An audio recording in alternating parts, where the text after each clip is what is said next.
All right, so it's 11:30. We'll go ahead and get started. Let me begin. I think. You guys still on a quick day? Yes. Yes. All right, let me guess. After class Thursday last week, you ran home to quickly Google those videos and to read all the material that we went in. You're not following. No. Okay. All right. Let's take attendance real quick, and then we're going to pick back where we left off on Thursday, okay? So let's see here. Kylie? Here. All right. Katrina? Katie, yes. Katie. Okay, let me write Katie down. And Jessica, and Jenny, and Tova, Jasmine, yes, Nicole, I see you, James, Zach, I printed out a new sheet. I'm crossing out James right now. I'm putting Zach in here. Austin? Here. Ian? Yep. Avery? Did I miss anybody? Did I call it? No. Tell me again? Maybe. I should know. It's not on the sheet here. That's what I'm thinking, my handpiece. No. Don't worry about it. I'm just going to write it on here, okay? Yeah. Okay. But that's why I missed you. All right. But I got everyone else? Oh, Louise. Okay, cool. Here's Louise. And who did I tell me your name again? Sharon. Sharon. Okay, thank you.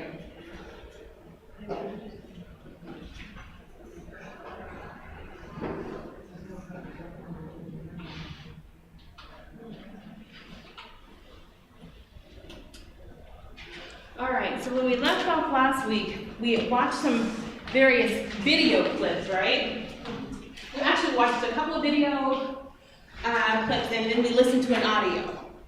And then what we're going to try to tie that into some of the foundational stuff that we're being introduced to in the text in terms of just some of the skills and things like that that we want to be mindful of when we're doing investigations. So we spoke, for example, about tone of voice, volume, rate of speaking. Okay, did y'all see that slide move by itself? I did not do that. Hold on 1 second here, let me take the timer off. Transitions. Oh, I don't want any, nope. I'm going to make this be a full bench just in case it still doesn't honor that. Okay.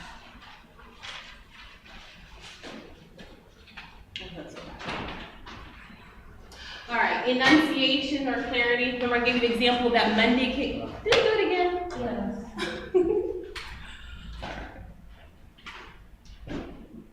Kevin could apply to all. Yeah, let's see. Apply to all, and let's no sound, and then let's do this. Now, if that does not work, then are you okay? Can you see it like this? Mm-hmm. Let's just go with this, all right? All right, so I gave you the example of the Mundy case. Do you guys remember that case? Where the court reporter actually transcribed whole leads, right? Because the prosecutor was sort of invoking that sort of language. We spoke about the idea of vocabulary.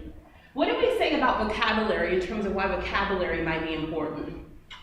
Yes, sir. It can be intimidating to somebody if they don't understand what you're saying. Yes. It can be used to, intimidate or overwhelm. It can make somebody off guard. Yeah. It can do a lot. It can accomplish a lot of the same things, just everything. Exactly. And then let's see. We spoke about the importance of grammar. You'll do a lot of writing. You'll write reports. Those reports might be internal. They might ultimately become discovery, in which case it's going to be disclosed to the other parties. So I want to make sure that we're paying attention to that. And then slang, colloquialism, and accents. What was the major point that I wanted you to sort of think about with respect to that?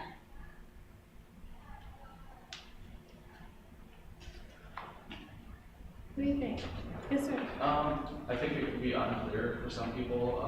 It can also, in the Mundy case, it could be offensive. It could be used in or taken either, even with context, it could be, bad overall to use sometimes, or maybe it accomplishes a goal that you're trying to reach, I don't know. Okay, yes, sir, in the back? I don't think it's professional, especially when you're dealing with talking courts and, or other attorneys. Okay. And use street language, I don't know what you're saying. Okay. Well, you just want to be careful about your environment, right? We kind of talk about the idea of like we're so quick nowadays, right? We got texting, we got Facebook, we got Twitter, we got Instagram. I know there's some more, I can't name them all, right? We're so quick with our language. And once it becomes a part of the written record, right, it's done, right? And then that idea of disclosure, right? So we want to think about, okay, is this something that I could be comfortable with if it was on the front page of a newspaper? Okay? All right, let's keep going. So nonverbal communication. What was some of the nonverbal stuff you observed in those videos we watched last time? Can we get some, yes ma'am. Jessica? The one with Stevie on where she kept looking to her left, or she wouldn't look directly in Yes. her eyes every time she lied. Mm-hmm. Okay. Yes ma'am. That's exactly what I was doing. Or the guy, the Canadian, who had his arms crossed, Uh-huh. like he was being defensive. Okay, yes, I sir. was- Right. no. Oh, so let me get Aiden and then, yes. They had him in the corner, like far away from the door, so he couldn't, they gave that element of you're trapped. Mm-hmm. You're in the corner. Yes. All right. Yes, sir. I was going to say a similar thing with the colonel. You notice him going, at first he started the interview with his arms kind of extended. He was relatively relaxed. But then as they kind of confronted him and made it very clear, like, yeah, we have you. Like, you can see he got really defensive. His arms, went into a defensive position. Yes. And he started, he kind of slunk back into his chair a little bit more when he started off really aggressive. Okay. And these are all, now, we're not going to make gross generalizations, right? That one thing automatically means this, right? So if I'm sitting with my arms folded, that automatically means I'm being defensive, right? But at the same time, in totality with the other things that are going on, that's one way that we might potentially be able to view that situation, right? And we're paying attention to all these different things because when you're tasked with conducting an interview, this is stuff that you want to be focused on, not just for the person that you're interviewing, but also for who else? Yourself.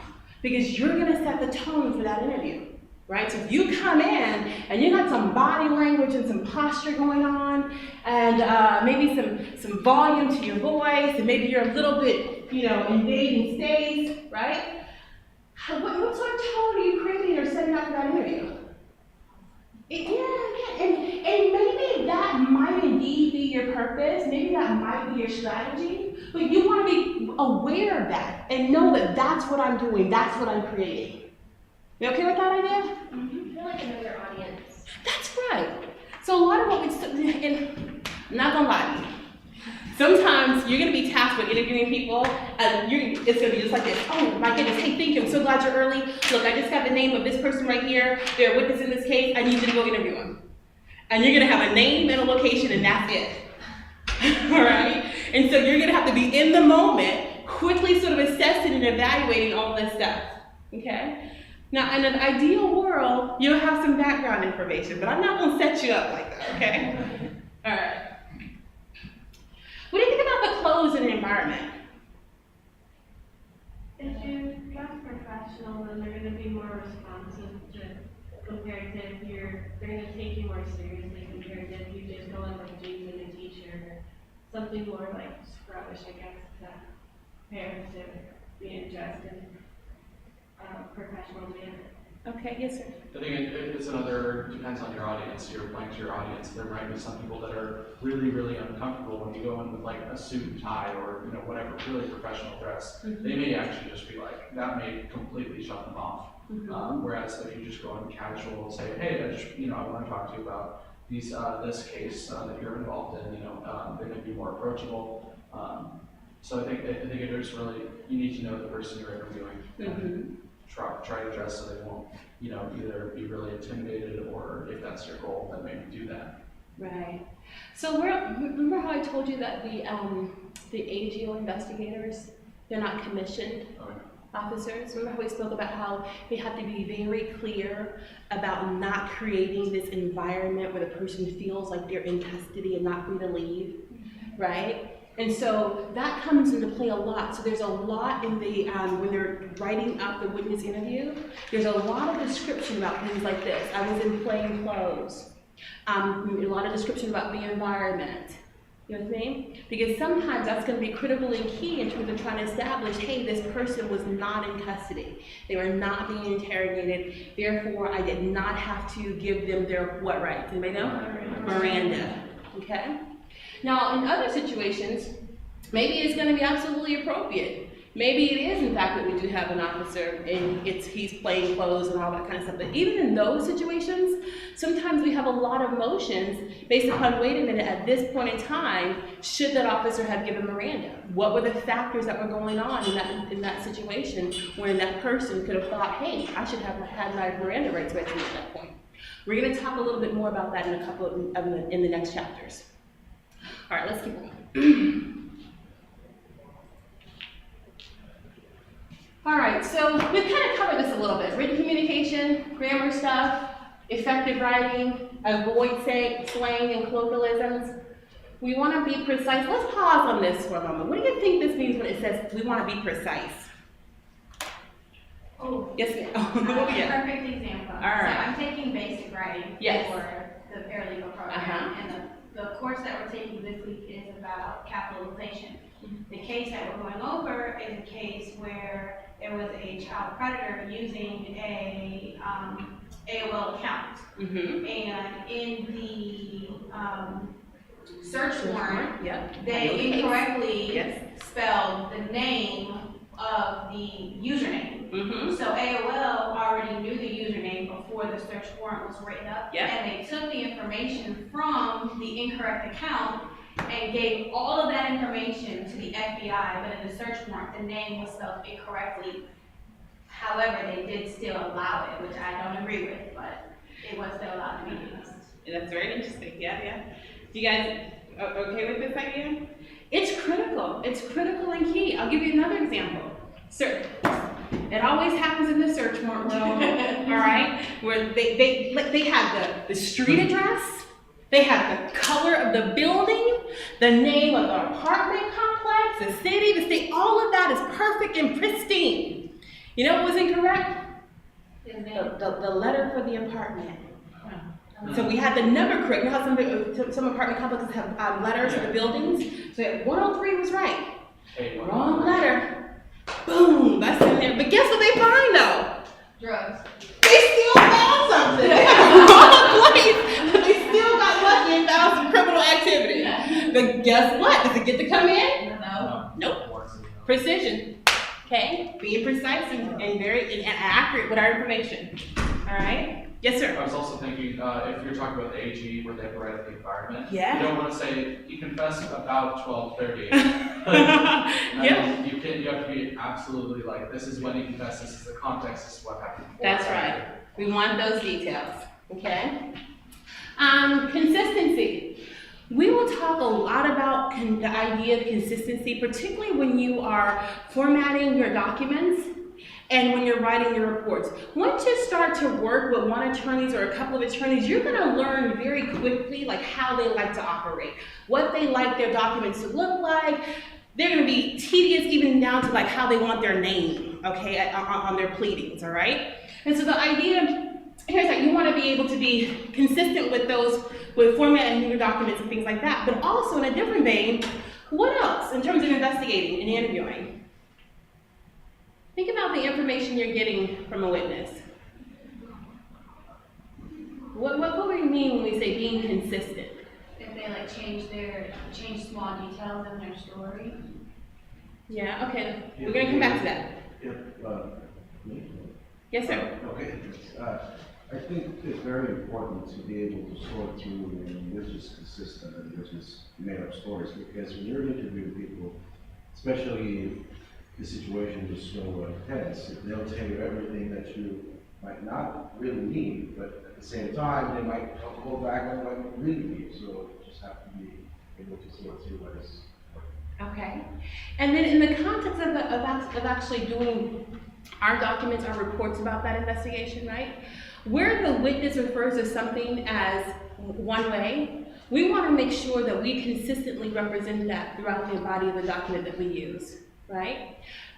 We also want to make sure that we're consistent with our terms. So if, for example, when we are writing our interview report, we refer to the person as a suspect, right? And that's what we established, then just keep using the suspect. Or if we refer to the witness as Smith, we want to make sure that we're consistently using Smith. Because can you imagine you're going to have a whole bunch of witnesses in a case? Right? And those witnesses might talk about other people. Right? So you want to be able to be consistent and follow along with the information that you yourself are collecting and writing. Let's see. Short, simpler, non-technical words. That's pretty straightforward, right? Okay. Use paragraph. Okay. All right, so you're laughing, but I'm going to tell you, I would star this if I could. If I could write on the screen, I would put a star by this. Why do you think I'm going to say use paragraphs? What's the effect of using paragraphs? You're breaking up your thoughts. That's right. Break up the flow of information. Remember now, we're busy with a whole bunch of different cases, all right? So I tasked you, hey, I need you to go interview this person. I need you to go follow up on some discovery for this case, for this finding, right? When you come back and produce that report, the expectation for me is that I can follow exactly what you presented. I don't have to go and do any independent research. That's what you've already completed for me, right? And so when I get your report, if you organize it in a fluid way, and it has some nice headings, and it's broken apart in a logical, reasonable order, that's going to really help me. Sometimes, in fact, that's all I'm going to have before I turn right through into court and start to cross-examine that witness. Okay with that idea? And we'll talk more about this, particularly when we get to looking at examples of investigation report. We'll look at some that are really good, and let's just say we'll look at some that could use to improve it. All right, by your people in the field. So drafts improve your work. Well, yep. Protect confidentiality and privilege. Do you think this is a hard one? Yes. It's important, but I don't know if it's like extremely difficult to do. Yeah, it's important. You don't think it's difficult? I mean, it depends on the case that you're working on, but I think it's probably arguably the most important thing on this list. I would tend to agree with you that this is, if we had to construct a hierarchy, that idea about confidentiality and privilege is going to be so key. Do you think you might work on some interesting cases? You might have some things that are in the news. Do you think maybe your spouse or maybe even your sister, your brother, your mom, you're like, hey, didn't your law office have this case? What's going on with that? Did he really do it? Right? Is she really going to get $1 million for that lawsuit? Right? What can you say? No, yeah. That idea, you're right. Okay. And it's going to be hard, okay? Because you're going to burst wanting to tell what's going on with that case, right? So we're going to talk about this in the context of some ethical boundaries and codes that we have to operate within. So that's the major one. And then lastly, practice, which is why we're going to do a lot of exercises in the class. This is the place to make those mistakes. This is the place to be goofy, to try different things, to see how that works. All right, get some feedback, okay? Any questions about this one before we move on? All right. Let's see. What do we mean when we say netiquette? What is that? Internet etiquette. Yeah, we're just making up words nowadays, right? But it makes sense. And we've kind of covered this a little bit. What you should know here is that a lot of offices, a lot of firms, a lot of agencies, particularly agencies, have policies for just about everything. And one of the common policies that are being drafted and used and implemented are ideas about what the rules are for engaging in electronic communication. Okay? So you just want to be mindful of those things. It's going to be different at every single employer. You'll find some common themes, but you'll just want to make sure that if there is a policy, you're aware of it and you abide by it. Okay?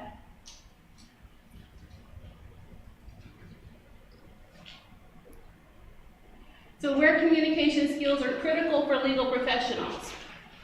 Is it important in terms of working with your supervisor? supervise an attorney? Yeah?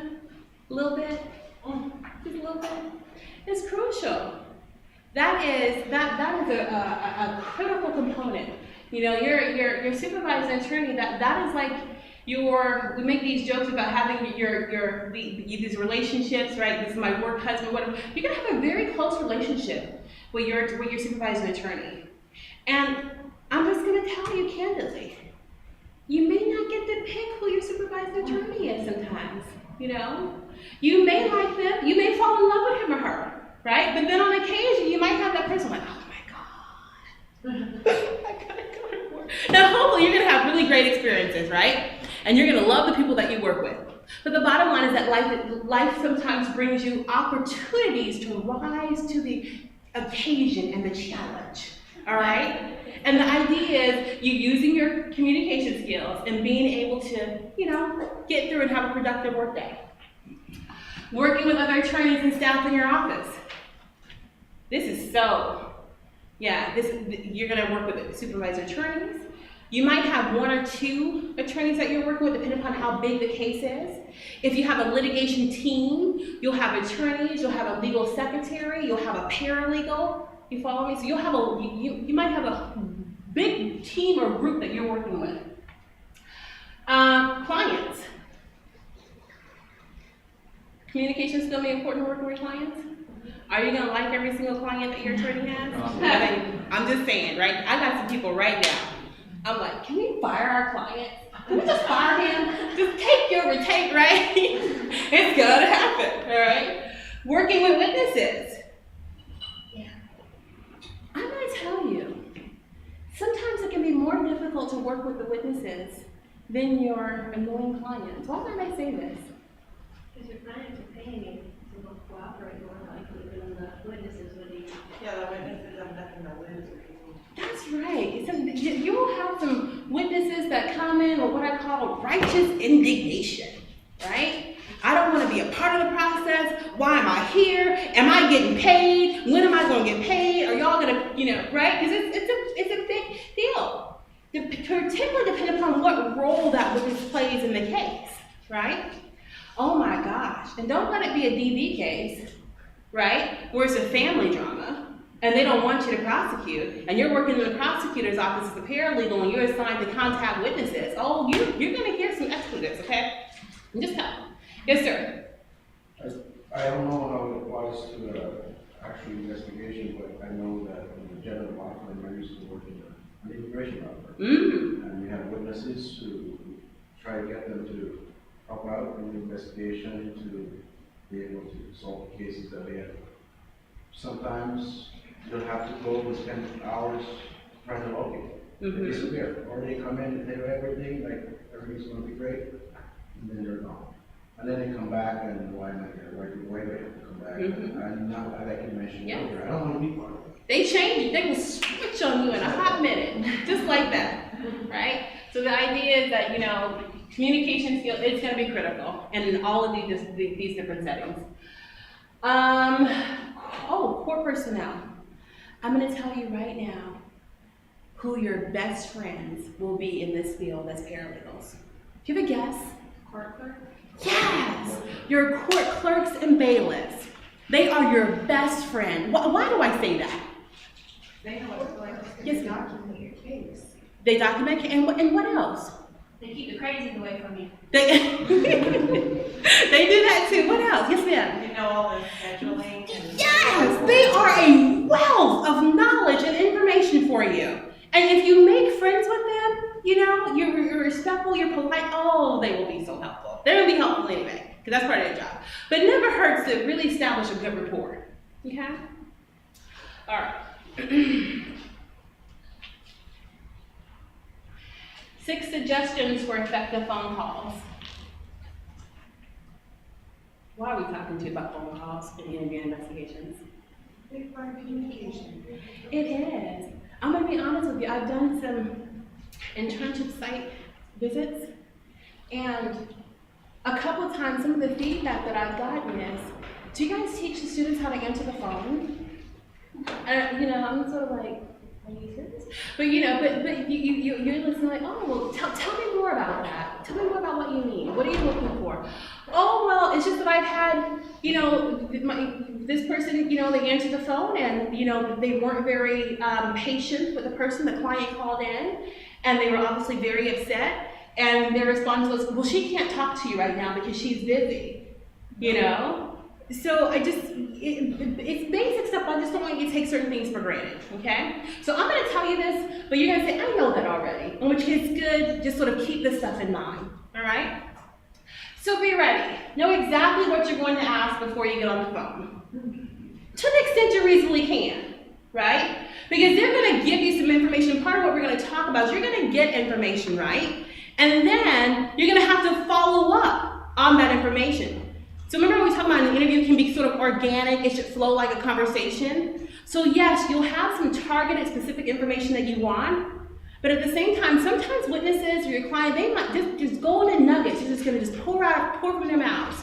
And you want to get that information and also be flexible enough and comfortable enough to know how to follow up on it, but then come back to your targeted questions. Be brief. Remember that everybody's time is important. One of the things that you're going to be tasked to do is to interview an attorney. That's your interviewing project that we're going to talk again about later on before class is over. And one of the things that we're going to practice is you phoning the law office to schedule this appointment to interview an attorney. What's your process going to be? It's particularly if you don't know someone already. What do you call that if you're just making a call with no information? Cold call? That's right. We're making some cold calls here. What's that going to look like? What are we going to say? How are we going to quickly establish a rapport and sort of keep them engaged so we can ultimately get to the point of like, I need to interview an attorney, right? So we'll talk about that. But the idea is at the same time being able to be brief and to the point, right? Be friendly. Think it's important to be friendly? This is interesting. You want to be friendly, but you don't want to be inappropriately friendly. Make sense? So you do want, so it's sort of a fine line. You want to be professional and be polite, but at the same time, make sure you don't go too far above. Because sometimes we can do it, it's almost natural to us, right? I'll give you a perfect example. I'm from Georgia. Everybody is honey and baby and sweetie pie and sugar in Georgia. I'm just right. Hey, honey, But it's in the workplace, right? And it's friendly, right? But taken the wrong way in the wrong environment, it might not be appropriate. Okay? Let's see. Please and thank you. Remember writing song? Please and thank you. I done that. Okay, never mind. I digress. But y'all know y'all listen to Barney at one point in your lives. All right, be grateful. You may need this person again. Don't burn your bridges. A lot of the stuff we're talking about in the context of interview and investigations, but this is just workplace stuff. This is just professional stuff. All right? The community, the legal community is huge in one sense, but it's huge. It's small on the other sense. You take my meaning? Just this morning, I was in court and saw someone. I'm like, oh, hi, how are you? I didn't know the person. I was like, oh, I'm fine. I'm so sorry. I don't really remember your name. Oh, yeah. Well, I'm actually going to be, she's actually teaching here at TCC. She's teaching the family law class. And so we struck up this conversation. And as it turns out, we have two people that we know in common. Right? And she said, oh, I was just talking to so-and-so about, and my name had come up, and we referenced some presentation you're going to be doing. It's small. And just to think, the only reason why we initiated a conversation is because I walked by and I was like, oh, hi, good morning. Just because that's what you do when you see people. You smile and say good morning, right? And based upon that, we struck up a conversation, right? So don't burn bridges. You never know when you need to come back to people. Let's see. Unless it's just time to go. And you want to burn that bridge and never go back across. I'm just kidding. I'm just kidding. All right, so our final point. You as the investigator, you are a lover. This is, all right? You're a listener. an observer, an evaluator, a reporter. Like that? It's kind of cheesy. It's from your textbook. Okay. All right. I want to give you information about our first client. And what we're going to do is we're going to read the information about our first client, and then we're going to take a look at chapters 1 and 2 and weave in the themes and concepts as they apply to our client. You ready? Now, our first client, he has gotten himself into a little bit of trouble. Okay? He is facing a very serious criminal felony offense. He's been charged with murder. Okay? We're not going to teach him how to get away with murder. We're going to investigate his case and try to figure out what our approach should be in terms of his criminal defense. There should be plenty of copies. Now, can you guys see, okay, should we turn on at least one set of lights so you can read this document? Yeah, maybe one? Yeah. Oh, no, in this class it's all or nothing, remember? Okay, see? Bright light, no? Yes? The extra? Okay. All right, so let's read about our client here. Let's take some time to read this together. Can we get a volunteer for the background and personality information about our client? Yes, ma'am, over here. Inagos Carvalho, exclusively known as his stage name, is a simple, straightforward man. He has only a high school education, but is not embarrassed by it at all. He has a talent for writing songs, has been lucky to make it big, and knows that it is attributable Mm-hmm. Yes, ma'am. as much to luck as to talent. Success has not gone to his head. He is laid back about everything, probably too much so. He slumps in his chair, lets his eyes wander around the room, picks at something all the time with his hands. He's sort of an outgrown kid, innocent acting. The only thing he's really serious about in life is his music, and when that topic comes up, he's intense and all business. He professes complete innocence of the crime charge and doesn't have a clue who might have killed Bobette Louvier. Okay. So what do we learn just in this piece of information? He's a PhD. Well, our client may have he may have some he presents with challenges. Think about that? He's relatively relaxed, and it would seem like the only thing that, well, being professional only about his music is something that I would really pay attention to. All right. Think about this in terms of the strategies that we spoke about last week in terms of if we were interviewing him. He's being interviewed on the other side, right? And they had this information about something that he really enjoyed. What might that investigator do with that? That's right. They might start with that. And why did we say he might start with that? It's going to get his attention, and what else? Make him comfortable, right? One of the speakers we're going to bring in, he's going to talk about how whatever his suspect's favorite activity was, he liked it too. He loved it. Right? If it was baseball, he was a huge baseball fan. If it was football, he was a football fan, right? So they probably might ask him some questions, get him comfortable, because then what's the effect of that? They're going to open up to you. They're going to open up, and then what do we get as the interviewer? What are we now going to be? How are we going to use that? Cooperation. Cooperation? They start really identifying information. That's right. And then what else? What else? You get a baseline for how he is, That's right. so you'll know when he's starting to get uncomfortable. That's right. Remember that? So we start off with this very comfortable subject, right? And I get to see how easily and fluently you respond. When we get to the tough stuff, I'm probably going to see a little bit of a change, right? And that change could be probably in the pace by which you respond. What else could be in? Your body language, your eye movement, and all that, okay? All right.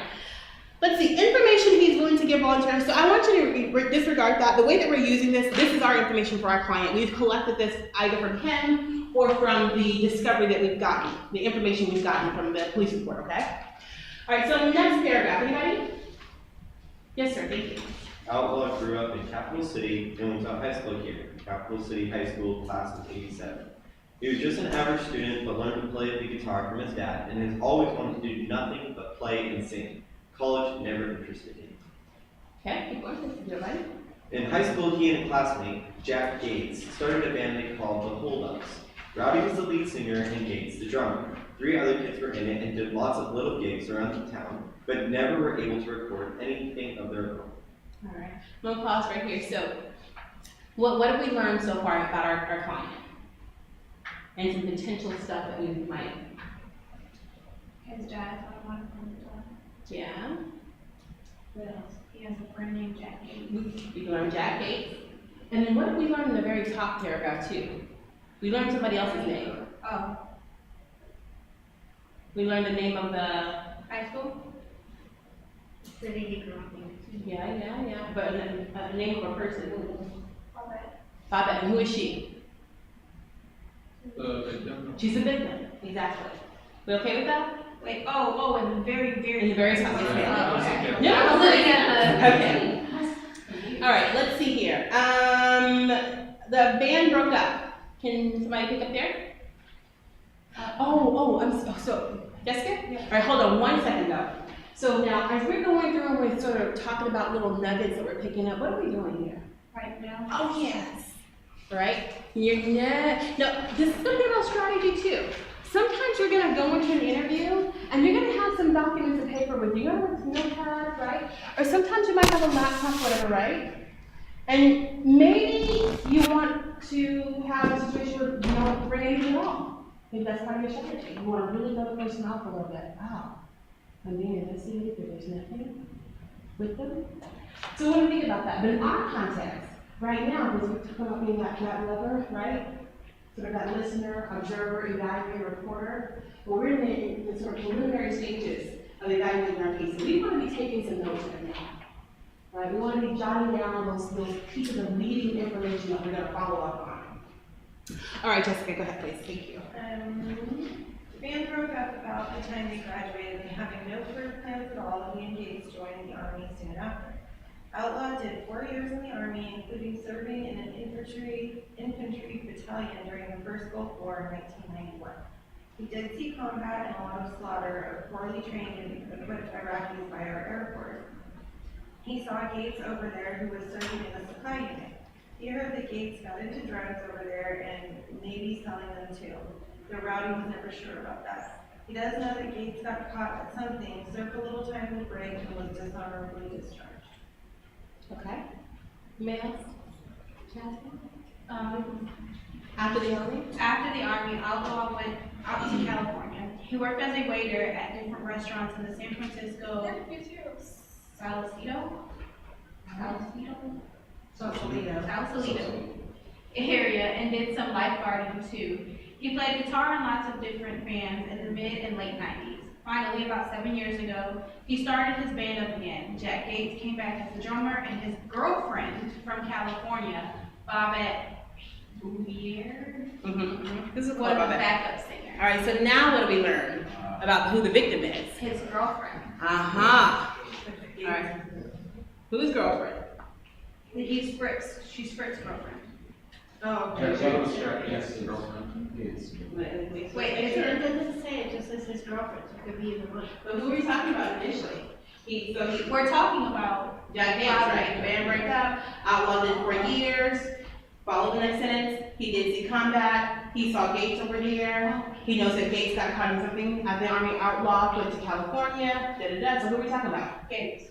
No, we're talking about Outlaw. yeah. That's our client. Yeah. Oh, okay. You okay? Everybody ready for that? Yep. All right. Okay, let's see here. They struggled for years, and there was some turnover in the band, but he was determined to stay with it. Jack Gates wanted to be the lead singer, like he wanted to be when they were teenagers, but Rowdy would never agree. Oh, this is interesting. Yeah, we don't want to score about Jack's baby, right? Okay. A little over 2 years ago, he asked Babette to marry him. To his surprise, she turned him down, saying she didn't think it would ever really amount to anything. They argued, and she moved out. Uh-oh, is there a problem here? We don't know just yet, but we're picking up on information, right? And so as we move through the next chapters of our material, we're gonna see how this comes together. But we gotta put a little start right here, okay? All right, let's see. Who can read for me next? We got one together? Yes, ma'am. Thank you so much. He started seeing Candy Carmichael, who had been set up in sort of a permanent groupie with the band. He knows she had dated Jack Gates for a while back, but that didn't bother him. He liked her a lot and she made him laugh, so he married her. He can't say he loved him then or now. He's not sure what love is, but she made him laugh, and at first they didn't argue like he did Bob did. All right, keep going. Can you? Thank you. Shortly after he married Candy, Jack Gates left the band and went into selling insurance. Charlie Coots replaced Gates as drummer for the group. Not 3 months later, his song "I'm a Hot Male Searching for a Yahoo Girl" hit solid gold in the country charts, and the holdups were a big success. Okay. All right. Next, somebody? Yes, sir. Thank you. His marriage to Candy Carmichael had been a disaster, but he figures he married her so he'll stick it out. She has spent just about everything he made in the last 2 years, including building a lavish home in the city that is far beyond what he wanted or needed. But it kept her busy and quiet, so he let her spend the money. All right. Candy hasn't made him laugh in a long time either. Their love life is history, but as far as he knows, she hasn't been unfaithful to him, nor has he to her. She's in love with the money is all, and he's in love with the music. It occurs to him that might make a good song title. After the holdups became successful, Rowdy felt sorry for Jack Gates, who had just left before it happened. So he started giving Gates all his insurance business. Later, he made Gates sort of his business manager as well. He's never been any good at numbers himself, and it suits him that a good friend takes care of it. Jack takes care of getting his picks monogrammed and everything.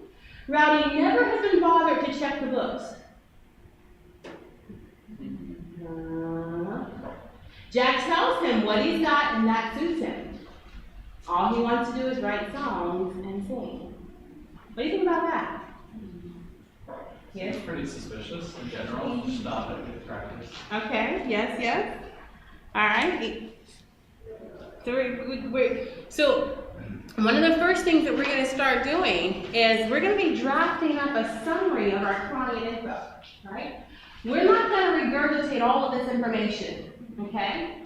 So what I might do is I might have a file in my office and say, hey, you just got this, we've just been assigned this client, all right? He has a pre-trial here where he has an arraignment Tuesday of next week. Can you review this initial document and give me a quick write-up of the essential facts? You with me? Guess what I'm asking you to do? I'm asking you to do that. All right. But I'm going to pause here and let's look at chapters 1 and 2 and let's tie in some pieces of information that we're going to need. Okay? It's going to help us start to paint the picture of what this process looks like in the field when we're doing this. Okay? All right. It's 12:14. We started at 11:30. Let's go for 15 more minutes and then take a short break. Is that okay? All right, let's do that.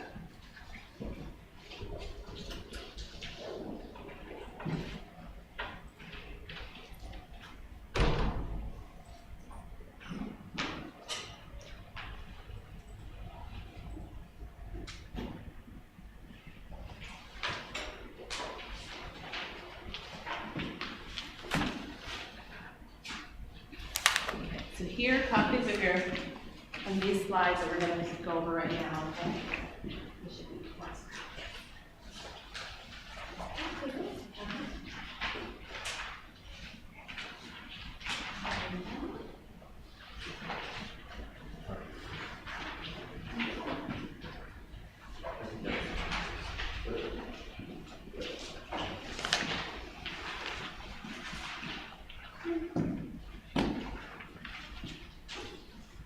So we keep saying this word investigation. We start off talking about what are some crucial skills, communication-wise, body language, and all that kind of stuff that are relevant and why these things are critical, right? And then we're saying investigation. So the first thing we're going to just take a look at what we mean when we say that.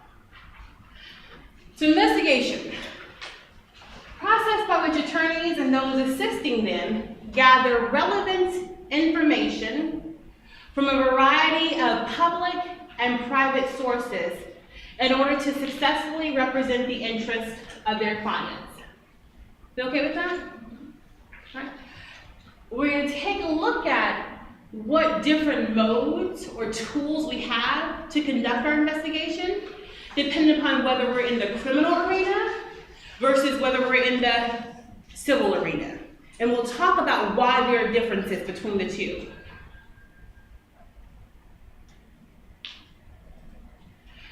Facts.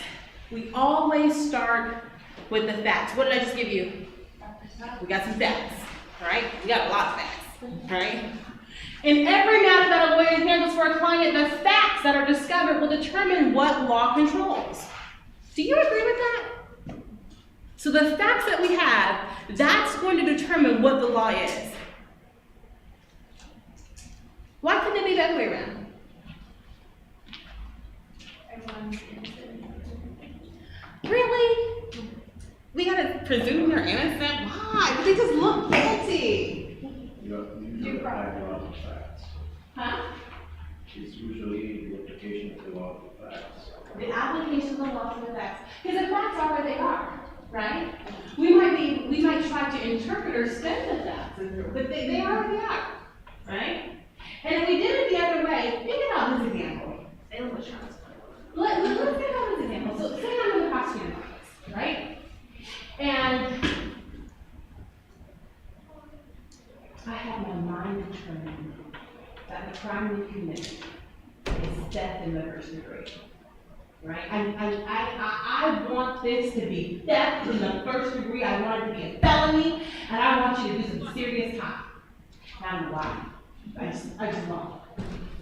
How is that going to control or mediate the information that I then go out and look for? Yes, ma'am. You're going to purposely go out there looking for theft in the first degree, and that's all you're going to focus on. That's right. And what might I miss? You might miss like everything else that's relevant to the case, even if it's just incidental. It's important to collect that information. That's right. And then everything else that I'm missing might in fact suggest that maybe theft in the first degree is not in fact what I should be pursuing. So we always start with the facts. And if we're ethical, if we're appropriate, then we will allow the facts to lead us to the appropriate authority, to the appropriate law. Okay? All right. Integrated investigation are the means by which we identify and gather the facts. What does that mean? How are we going to identify and gather facts? Call clients. That's right. Our client, the witnesses, Anybody in case history. anybody in case history. So that's our talking to people, interviewing. What are we going to investigate? What's that going to consist of? What could be a part of that, yes? You know, the police records. Some documents, some records. Calling up people that they have listed as witnesses. Yeah, following up on witnesses. What else could be pieces of information? What about pictures? What about diagrams? Okay? What about the weapon itself? She did it this bad. Right? Okay.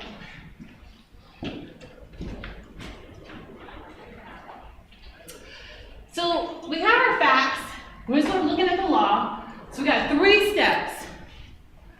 Comprehension of the law and of the facts discovered. What does that mean? Comprehension of the law. Yeah. Like understanding the whole scope of what they're being charged with and how to apply the facts of that. That's right. And why is it we're not just understanding the information that we've been sitting with, making sure that we really do have a clear picture. Okay? The evaluation of the facts. Sort of then, what do you think we mean when we say that? Evaluation of the facts. Evaluation of the facts discovered to see if they're reliable. Yes. Maybe just to put them in perspective, organize everything to see construct a broader view of something. I like when you said the word perspective. That's really good. Because we're going to get a lot of information, a lot of facts, right? We get a lot of facts already here, right?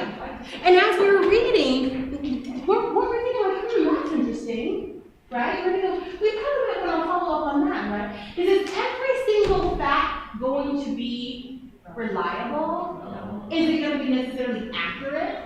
Is it gonna be relevant? So this is our evaluation process. And when we get to the chapter about evidence, we're gonna talk about how certain things we might actually deem it to be so irrelevant that we want to what? Ask the court to do what with it? Suppress it, to exclude it, say no, this doesn't come in, right? Or maybe we want to ask, it's so prejudicial. Is this really fair?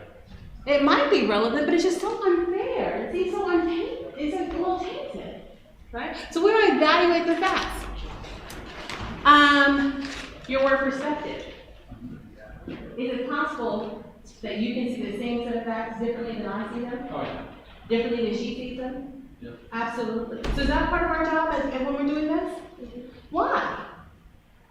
We just represent outlaw. We want to interpret the facts for our client. Why don't you think about what the prosecutor thinks about it? You get a look at both sides because I want to look at both sides. it might come back and change the outcome. That's right. Because it might come back and change the outcome of my case. Well, what else might it do too? Give you an example of this. Probably, I don't know, maybe not be able to, proceed with the case. Nicole, what do you think? Well, you said it might change the outcome of the case. That's what I was thinking. Yeah? Yes, sir. I was gonna say, it's really important to understand how the prosecution, like he's being charged with murder, right? Yeah. So it's important to understand how the prosecution is gonna do the same evidence, because that's gonna be shared in discovery. That's right. So if the prosecution could approach it from one way, you need to understand that way. That's right. Because that's going to better help us be able to evaluate our own case and also prepare us for a response. Right? All right, application of the facts to the legal issues. So we've sort of been talking about that. We have the facts, and this is actually, I don't really like the way this is worded. Because what we said, we classically say we apply the law to the facts. So make a notation, apply the law to the facts. So on occasion, you're going to see that me and your textbook, we disagree sometimes. This is one of those occasions.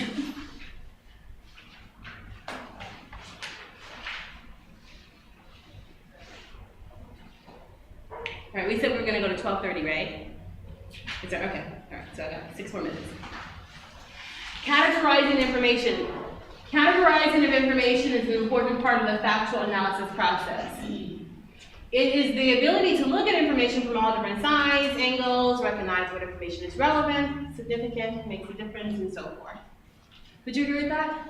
You all right with that?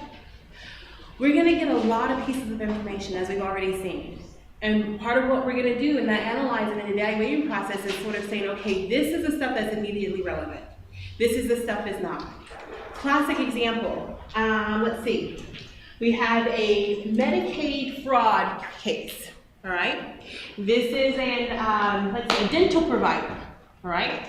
She's like, really? Dental? Yeah, they do some crazy stuff. So the dental provider, and what he does is he bills for services that he has not in fact done. All right, so you go to the dentist, you tell them, hey, I got this tooth is aching me. They say, okay, you need a root canal, and you're thinking, okay, I'll run a root canal, my bill's gonna say run a root canal. You never see what they bill the insurance company, all right? So when he sends off the bill to the Medicaid company, he bills for 3 root canals, right? Now, we'll talk about issues of statute of limitation and things like that. So when the case is filed, we can only go back for a certain period. We can only go back and reach back for maybe 5 years of billing for all this bad stuff, okay?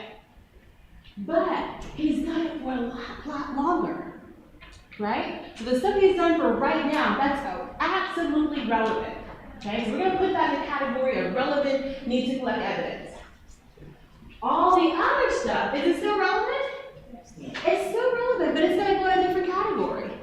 And when we talk about rules of evidence, we're going to say, oh, that's going to be prior bad acts. But maybe we can use that because it can show a pattern of behavior and that this wasn't a mistake. Because he's been doing this for years and years and years. So this is categorizing of information. And the reason why we're going to talk a lot about the rules of evidence is because that's part of what you're doing for us too. When you go out and you collect this evidence and this information, you're already assessing, you're evaluating, you're going to come back to me and say, okay, hey, here's what I found out from this witness. This part I don't think is really relevant. In fact, we might want to move to exclude that. But this over here, we probably want to follow up on. This is going to be critical and key. Okay? Just some examples of how we're going to move through and tie this all together. All right.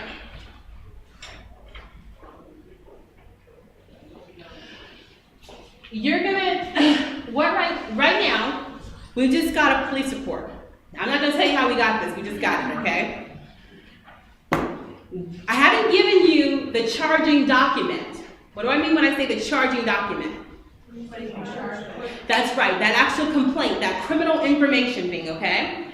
So let's pretend, we're gonna switch gears. We're gonna pretend we're in the prosecutor's office right now, okay? So we're in the pre-filing investigation stage. Pre-filing investigation by the attorney for the plaintiff is done to determine, one, if we have a valid cause of action. What does that mean? It's a valid case. Is it, well, why do we have to do some investigation to figure that out? Why can't I just file? Because if you don't have a valid case, Oh, okay, all right, go ahead. All right, you're fine. All right, so we need to know if it's a valid.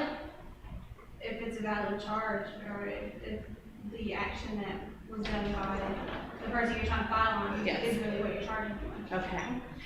It's a monumental thing to charge a person with a criminal case. It's a monumental thing to charge them with a civil case, right? In the criminal arena, you got the potential loss of liberty. In the civil arena, you got the loss of money and reputation. So it's a huge deal, right? Yes, sir. That's what I was gonna say, resources. That's right. So in addition to thinking about the impact that that's going to have on the subject of that litigation, you're also contemplating resources, right? And you're also thinking about those other things. What if we file this case prematurely and we don't have enough evidence? Then what happens? Then we found out guilty and you just wasted our time. Right. Or the plaintiff loses their case and we've wasted all that time, okay?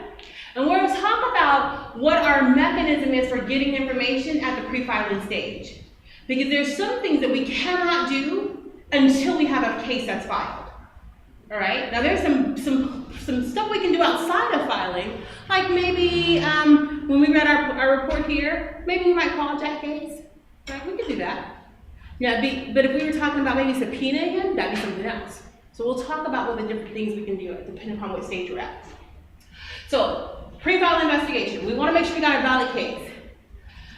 If the client has a timely cause of action in light of the controlling statutes of limitation and repose. What's the statute of limitations? The amount of time before you can file a case. So if it goes past the statute of limitations, you can't charge that person. That's right. That's our clock, right? So we have a time frame that's set by some sort of statute that determines when we have to file our case in court. If it's a civil case, you'll generally hear it referred to as limitation of actions. In the criminal arena, we tend to just say, we kind of plain, we just say statute of limitations, right? Okay. This is important because we could think the person has a valid case. It could be really critical. But if we've missed a time frame, then it's pointless for us to try to do anything.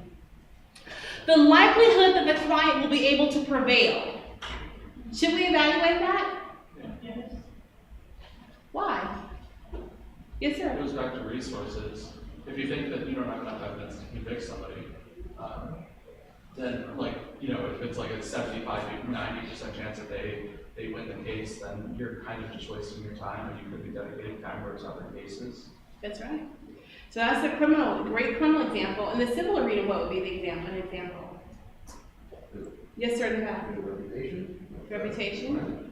Of the client, of the lawyer, yes, ma'am. And the person that you're going up against with the countersuit, and in turn you could lose money. That's rather true. than- But then it's an emotional toil on the plaintiff too in the civil arena, right? Maybe it's a wrongful death action. She's already just devastated by whatever tragedy it is that caused that death.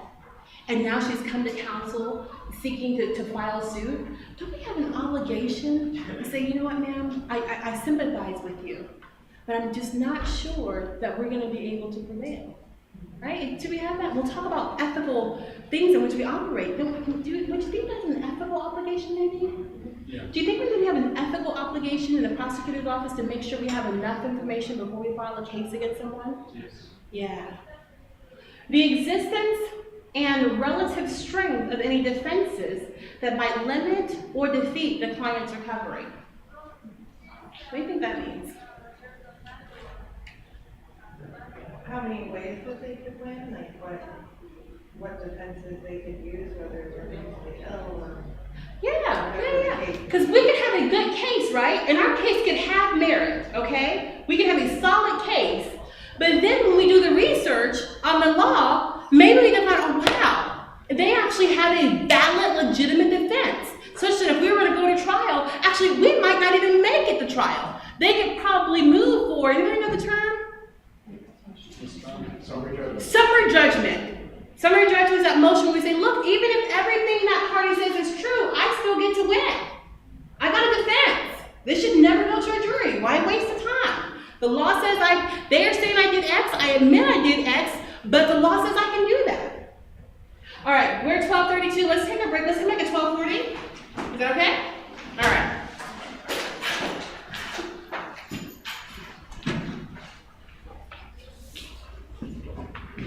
And then we're gonna move, because you've been too seat. We're moving. Oh. It's we'll let you go. I'll come back again. All right.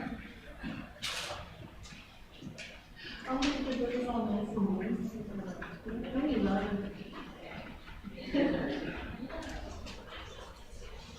Me too. Okay. I even have my papers in my pocket. Yeah. You guys, we have to start doing these snacks. I think we should do a rotation thing. I'm just saying because I like the 2.5-hour blocks. They're like, you're very pretty today. I like the 2.5-hour blocks. Oh my goodness. Look at her, she's got a backpack full of snacks. Oh wow. No, seriously, don't you think we need some snack? I mean, just something. It can be healthy. No, I can't. Yeah, because that's really not. Are you guys liking the 2.5-hour blocks? Is it helpful for your schedule a little bit? I like it. Yeah. I think it's a lot better than having it every day because having Friday off is really nice. Yes. Yes. I'm taking 3 paralegal classes, but I don't have any on Friday, which is awesome. Very good. Okay. Yes and no. Yes and no. I like it, because I like a circle of it. The brief? Hmm? I like it, but like your kids still home. I know, and that's why we need to make sure we take breaks, and we need to sort of break it up a little bit, you know? You're not supposed to Well, do that's it. what This is your trial, this is, just you taking a trial. So I feel like Oh, yeah. Yeah, snacks here, none of these are Atkins friendly. I felt like the reason. Yeah, I forgot my dog, it makes you guys sick. Well, Do you think that no? was a little part of it. That's the big reason that I and the biggest issue that I mentioned was the prior restraint issue, which is prior restraint is the idea that like, you can't actually say, you can't have a law on the book saying, you can't say this or this or this. But the reason behind prior restraint is why it wasn't prior restraint is that this is access to information, it's not actually inhibiting their speech. And in the same way that like a library curates what books the library has, so like you may not have this book by software, you may not get it for a reason, but it's like, if somebody could actually tell the library, hey, read this book, and they'll definitely look into it. So in the same way that that's a curation of information, it's more like, the way they approached that, I think, was to, it was a form of, it wasn't restraining speech, it was just, it was just access. Our coffee machine is fancy. Oh, where'd you get that from? Yeah. It's a little machine like this in the bathroom, it's only $1.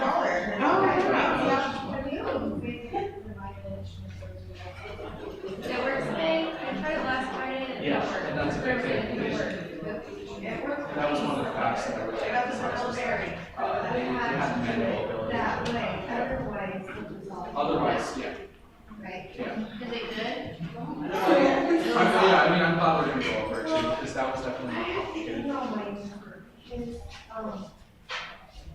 I know, I'm snooty when it comes to coffee. Oh, I like AM ham coffee better than Starbucks, so I get the donut shop. Okay, I'm gonna have to tell you, I have been very, low maintenance when it comes to coffee. I was doing something, I was at McDonald's, and I asked for some coffee, and I was like, can you leave room for, about 4 creams and 4 Splendas? And when I got to the window, I was like, oh, you where the cream and the Splenda? She's like, oh, it's in there already. I said, that's so wonderful. It's great. It was like the highlight of my morning.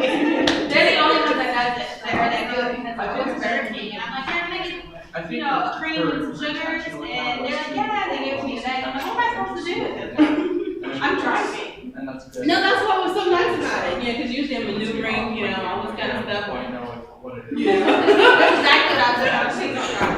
So I think McDonald's is helping us be safer on the road. Well, that's because McDonald's got sued. Yeah. Because somebody dropped hot coffee on themselves. Oh, yeah. You know, if they're For gonna the purse for nothing in cost it. another 20 minutes. Hey. Well, it might take an hour and a half just to do that one. This cool on the board. I Oh, wrote that. yeah. Yeah, But that's she what I said was that told. she's not. I got it up She here. said she's not. Yeah, she's not grading us though, based on whether or not she thinks it's a good, grade. She's, grading based on. And my daughter started Did at we the actually preschool the try? other day. Yeah, did we try? And it's not even that we did the idea, but it's I'm sure that she's actually explicitly expecting people to not do it, properly. Haven't gotten Because called yet. it's 1:51. All Not right. everybody's even done them before, seen them before, so she's expecting people to not do a great job on them, so I'm not too nervous about it. I wouldn't be nervous at all.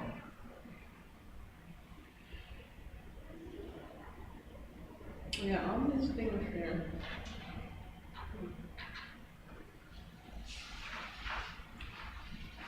Is it warm in this classroom to you guys? It is to me. I feel like it's a little warm in here. It's better than last week. Yeah.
You went to courthouse this morning?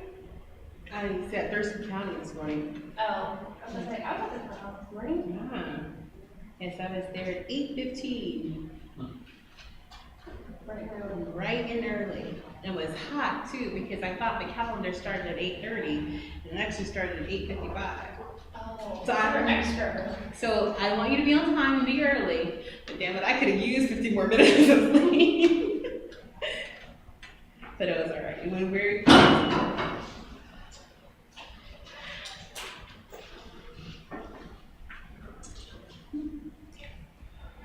Which is another reason why it's really good to be very friendly with the court staff. Because you go, hi, Mr. Herman. You want to go up? I said, yes, thank you.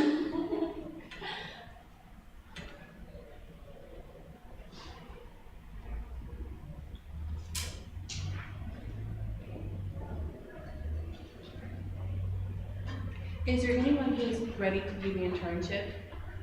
Are you at the end of the program? middle of it. Can we internship before we're done?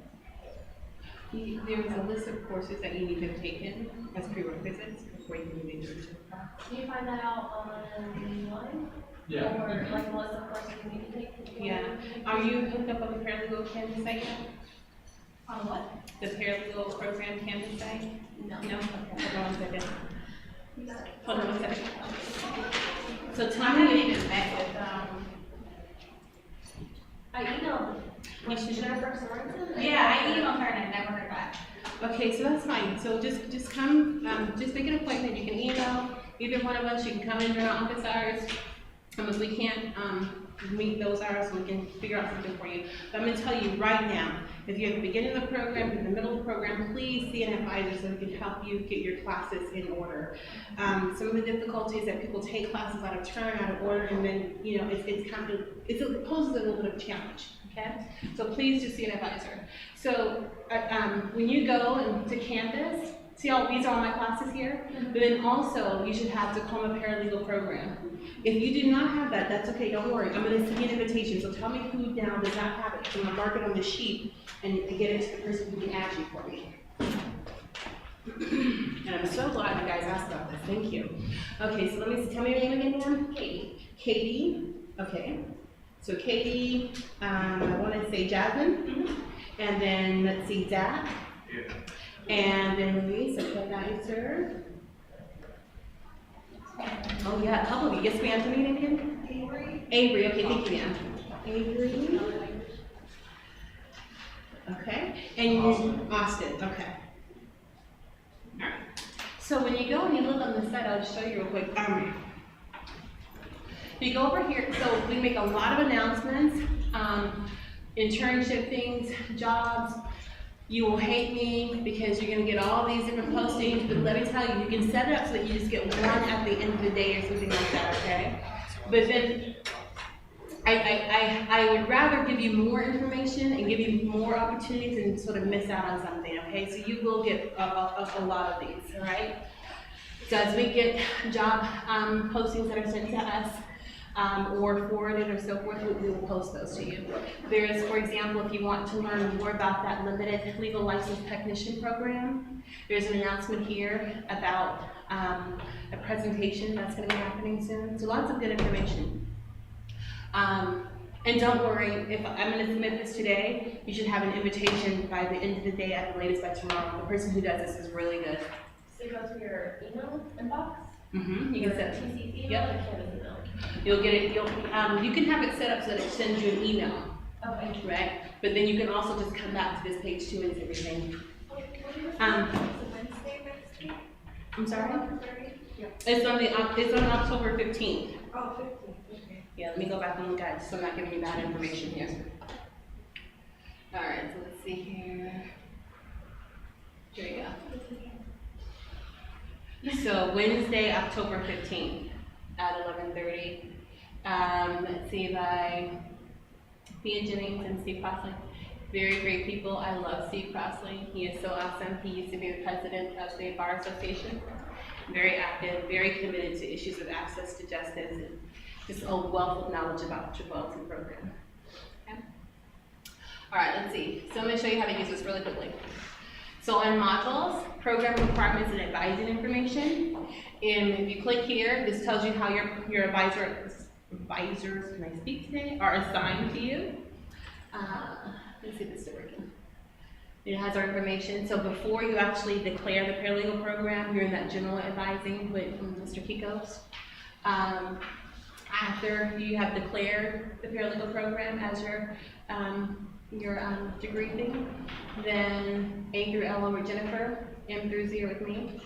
We're pretty flexible about this, just see, so if I'm not available, you can see Jennifer, if Jennifer's not available, so forth, okay? We try to be available for you because it's hard trying to, That's why I didn't hear back from her. Okay. I emailed her person. But you still would,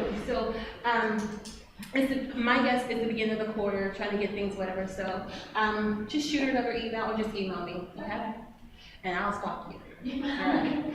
Okay, let's see, so modules, course descriptions here.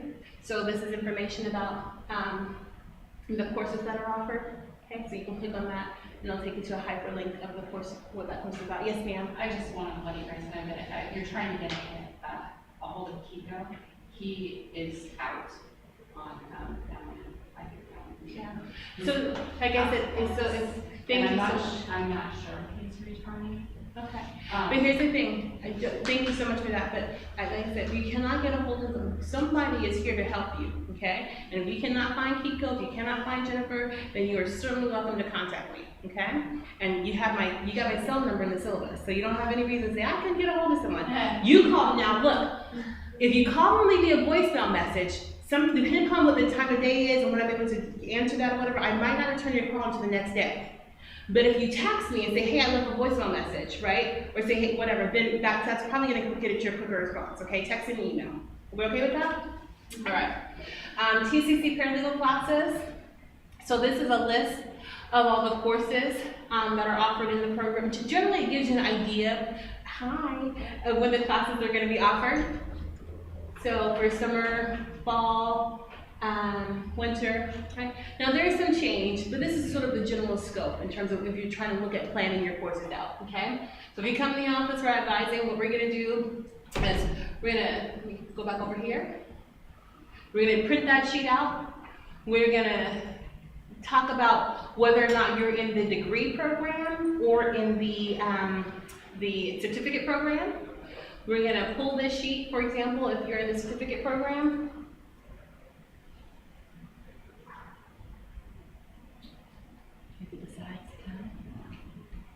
Anytime now, right?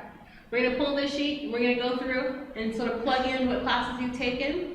We're going to look at that planning sheet in terms of what the projection of what classes are going to be offered in the future quarters. And then we're going to chart out, okay, here's what we think you should take winter quarter, and then spring quarter, and so forth, okay? Yes, sir?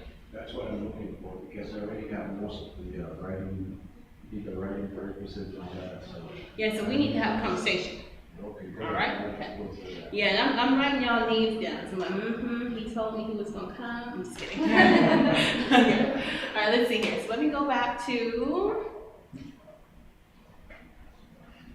So also this will tell you, like, if you're towards the end of the program, it'll tell you what the degree applications are due, because it changes each quarter. So we'll always update this information. It tells you how to run a degree audit. The degree audit is very good. It allows you to, yes, excuse me, just one moment here. We were on break and I stuck a piece of gum in my mouth because my breath was a little less than busy. All right. So that degree audit, one of the things that I want to sort of emphasize, make sure you put in the correct degree. Because if you don't put in the correct degree, it's going to give you this laundry. It's like, what? I got a whole bunch of work to do. And so lots of times when I get those phone calls, it's like, did you put in the right degree program? Yes? I was going to ask if there was a quick list of which classes we have to take before an internship. Absolutely, there sure is. And that's where we started. Okay, so here's this information here. Let's go back over here for modules. Let's see, so the internship, this was an internship bank. A lot of this information you have to update, but these are just examples of places where students have had internships in the past. One of the things I'm going to be working on is sort of cleaning this up and having just a uniform document for these sort of referrals. But the internship information, did I skip it? I did skip it, hold on. There we go. So 233 and 234 internship information. So here is the list of the courses that you're required to have completed prior to enrolling in the internship course. All right, let's make this bigger here.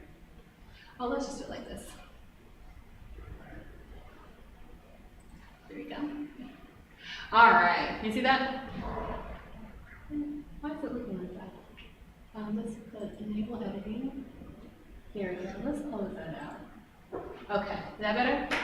All right, so paralegal fundamentals, legal research and writing, intro to civil law, civil procedure, blah, blah, blah. So these are all the courses that you need to have taken before you take the internship. Now, the ones that have the asterisk, be careful. Those are recommended, but they're not required. okay? So pay attention to that. They're recommended but not required. So that will be this one, this one, and this one, and this one, all right? But all of these up here are the required courses, okay?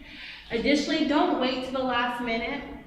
Please, please, please, I beg of you, do not send this stuff out without having one of your advisors look at it. And I say that to you because people call us and they say, hey, this person listed you as a reference, but I looked at their materials and this didn't seem like Jarman mentee work, right? And I'll say, oh, well, let me take a look at that information. Let me follow up with you. I have to go, right? Because I don't want to just leave you out in the cold, throw you under the bus. But just make sure, because here's the thing. Where do you learn how to do this stuff, right? This is, you know, a lot of, you would be surprised when people work in the professional world and you look at their materials and it's like, wait a minute, did you miss it? But there are lots of resources out there for resume writing. Sometimes I just sort of go on the computer and we just do a little template. But there's a little bit more to it than that, all right? So we have lots of resources here. That's our job to help you. We got career services. They do workshops. They'll also work with you. But at the very least, make sure someone looks at your materials before you put it out there, okay? Because I want to be able to give you that stamp of approval. All right. So just start getting this stuff ready. Yes, sir? I was going to ask, for some of those, I'd be interested, is it possible to take them concurrently with the internship? Like, for example, not the actual legal classes, I know those would have to be finished, but Word 1, Excel 1, like I know those are online classes. I technically don't have those credits, but so here's what I'm going to tell you, and be very candid with you, okay? So right now, Jennifer Sorensen is doing the internship course, and I think she'll do that for the next couple of quarters or whatever. So you probably have a better chance of having her approve that than you would if you were with me. I'm just being honest with you. Because I know what, I work and practice in this area, in the field. I know what people's expectations are. I don't want to send you out there ill-equipped and underprepared. Yeah. Part of the point is for you to get that training, right? But at the same time, there's some base level expectations that they're gonna have for you coming out of the paralegal program. I was utterly and completely embarrassed when that woman said, do you guys teach them how to answer the phone? Do you guys teach them how to do X, Y, Z? You know? And so, don't worry, I had a conversation with a lady because I think she has some issues too, all right? So I'm at the same time. But at the same time, I also have to be objective and go back and say, okay, wait a minute now. Is there something that we need to fix in our program to where we're making sure these students come out ready for this internship and they're prepared? You're gonna have to use Excel on the job. You might be tasked with preparing some exhibits or some diagrams, and they're going to want you to use Excel. I want you to know how to do that. You with me? So I'm going to be honest to a fault with you. Yeah. All right. Okay. Are we okay with this? So you know how to get to this information. I'm going to make sure that you guys are hooked up, and you'll get an invitation. All you have to do is accept it. Okay? All right. We actually worked through our break. Sorry about that. All right. Let's go back to our materials here. So we were looking at chapter 1, pre-filing investigation stuff. All right, so why else we do pre-filing investigation? So we want to identify, just like we want to identify potential defenses, we want to also, for filing, we want to identify all the potential defendants. Say we got a civil lawsuit going on. Say maybe maybe it's a product defect something, right? You're the store that sold it, right? And maybe we have some sort of cause of action against you. Then maybe we also want to sue the manufacturer. Do you follow me? So we want to do some research and we can name every possible defendant that we want. Do you guys see that movie, A Civil Action? Oh, nice movie. It has John Travolta in it.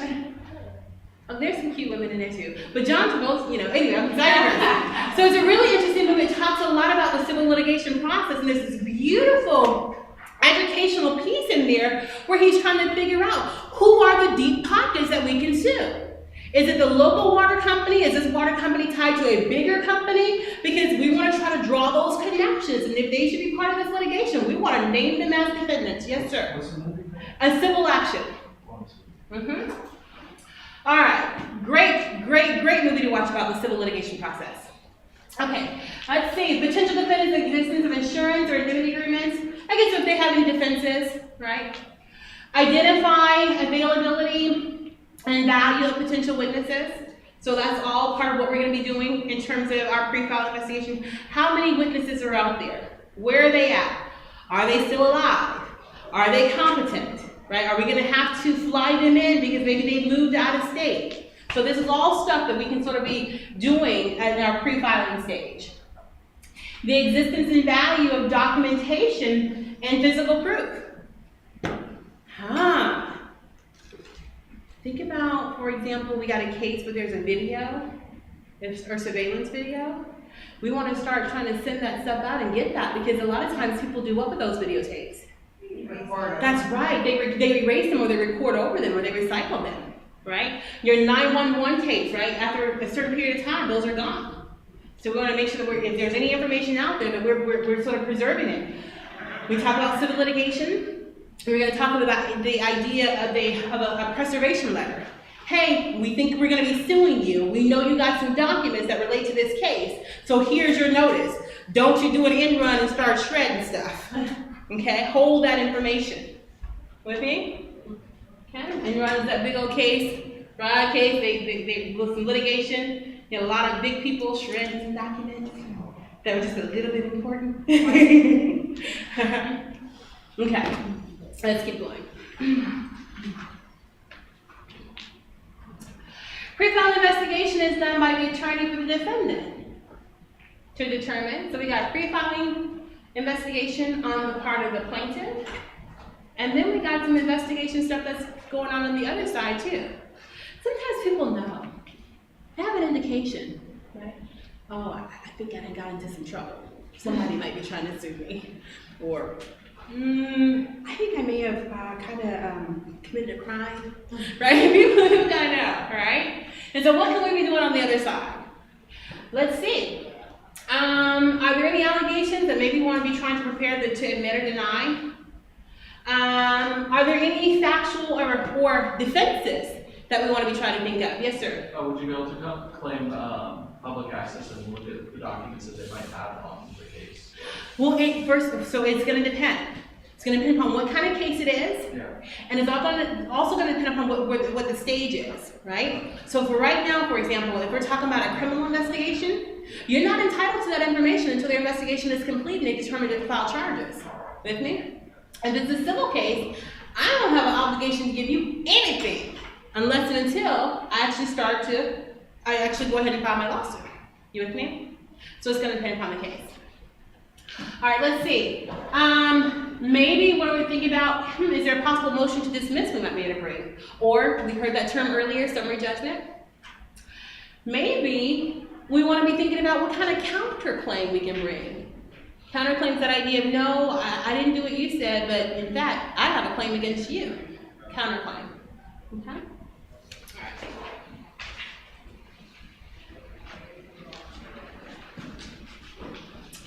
Whether there's a cross-claim, we kind of talked about this earlier. Remember how there was the idea of like, there's this defendant, but there's also potentially this defendant over here? Let me show you how this works. So over here we have the plaintiff, okay? Over here we have the defendant. This is defendant one, all right? So plaintiff is going to file a lawsuit against the defendant. Okay? When this defendant responds, they can file a counterclaim. Is everybody okay with that idea? So in response to that, we're going to call this a counterclaim. Now, this defendant, maybe now there's another defendant, defendant two. Okay? So when we filed, maybe we had two defendants. Let me go back, all right? So anytime if the defendant one responds, counterclaim. Defendant two responds back over here, counterclaim. Are we all right with that? But maybe defendant one says, wait a minute, I'm going to file a counterclaim against this person, but I think you did it. So what we're going to call this is a cross-claim. So as between these two. Is that okay? Yes, okay. So that'd be just kind of like a liability shift, sort of, maybe? I mean, like in a civil case, if somebody is accusing somebody of being negligent or something like that. Well, here's the thing. It's always about liability. When the plaintiff filed a lawsuit, what are they saying? you're liable for something, right? So over here, well, this person is saying, okay, well, no, I'm not liable, here's my counterclaim. Or they're saying, hey, no, I didn't do it, he did it, so he should be all right. With me? Yeah. And there might be, we could be saying that this person is liable and whole by themselves, or we're just saying, no, they're implicated too. They should share this. Yes, ma'am? Do you have to do a counterclaim in order to have a cross claim? Do you have to do a counterclaim in order to have a, no, you don't have to, because these are two different things.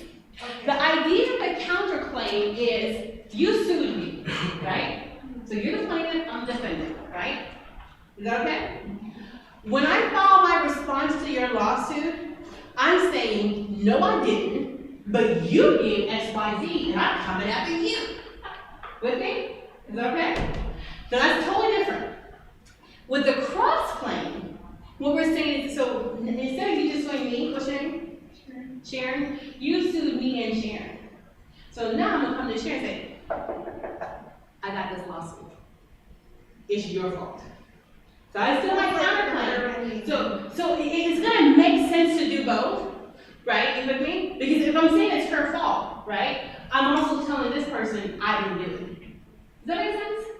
So I would expect probably to see a counterclaim filed with you to say, no, motion to dismiss, I'm not liable. Or excuse me, I would expect to see at least a response. I don't necessarily have to counterclaim because I could not want anything from you. I don't have to want something from you. I can just say motion to dismiss, I'm not liable. And then file my cross and say, but hey, she is. Does that make sense? All right, yes, sir. That probably happens more often in car accidents, negligence. Yeah, like if you rear-end somebody, but somebody rear-ended you first, Yeah, then that's one example of that. that person. Yep, that's one example of that, yes.